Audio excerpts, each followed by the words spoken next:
Imagine, 1964, you're standing as the Secretary of Defense on the Senate floor in front of 100 of the most powerful and influential political leaders of your time. Vietnam War has been going on for about a decade, and American sentiments aren't exactly supportive. And you are getting grilled by these senators.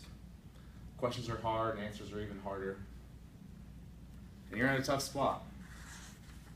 That's exactly the position Secretary McNamara found himself in front of the Senate floor when he gave these words. I must say, I don't object to its being called McNamara's War.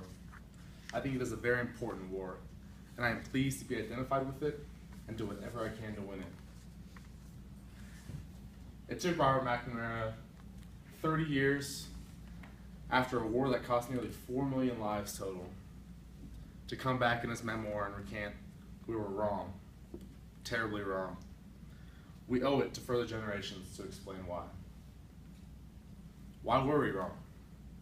Why did America fail in Vietnam?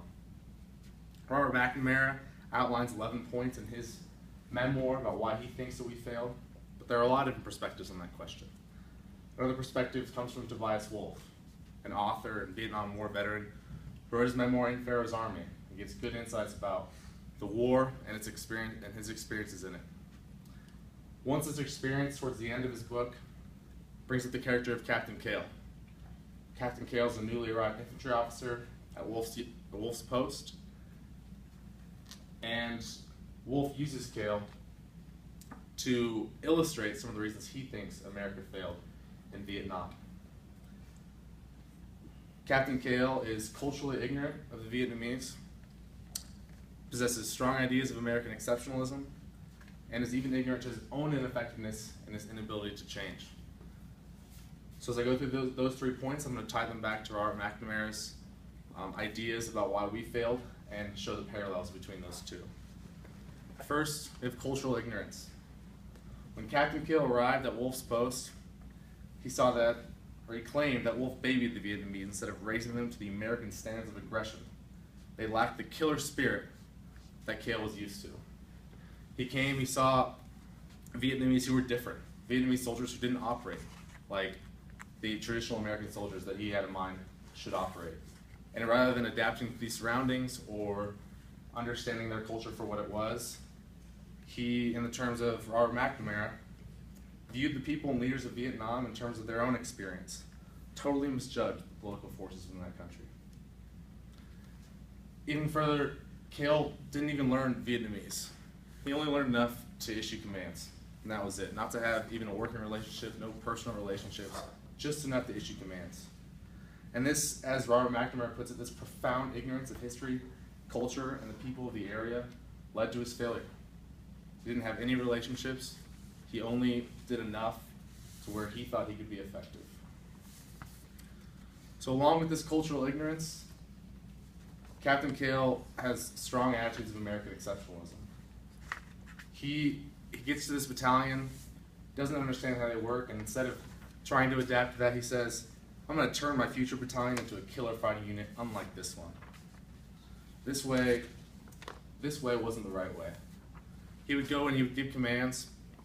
He would tell Vietnamese soldiers to do things, but then he would just do them himself because he saw them as incompetent. He would give a command and be like, you know what, never mind, I'll do this, don't worry about it, because I know the right way to do it. And because we have this cultural boundary, this language barrier, you don't know what you're doing, and I'm the only one competent enough to do this. Robert McNamara, probably my favorite quote that he gives in his entire memoir, is, to this day, we seem to act in the world as though we know what's right for everybody. We don't have the God-given right to shape every nation into our own image. Captain Cale shows up in Wolff's memoir, tries to shape the Vietnamese to his own image rather than understanding their culture for what it is. Lastly, Captain Cale is ignorant to even his own incompetence. Probably in the most powerful part of Wolff's chapter, Captain Cale is actually trying to help.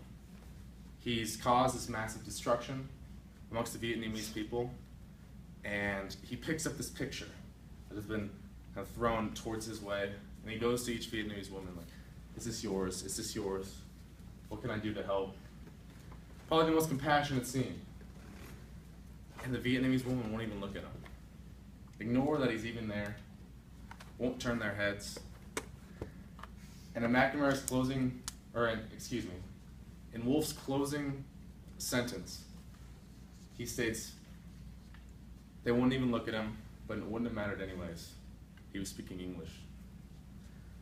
Captain Cale, in his own willingness to help, doesn't even realize that he's speaking the wrong language. It took Robert McNamara 30 years to realize his own faults, so he was so caught up in what his job needed to be. This conflict took 4 million lives, 50,000 American soldiers died, and still it took Robert McNamara 30 years to publicly recognize that. Because of Wolfe's description of Cale and his cultural ignorance, American exceptionalism, and his inability to recognize his own failures, reverberates in McNamara's points. Thank you.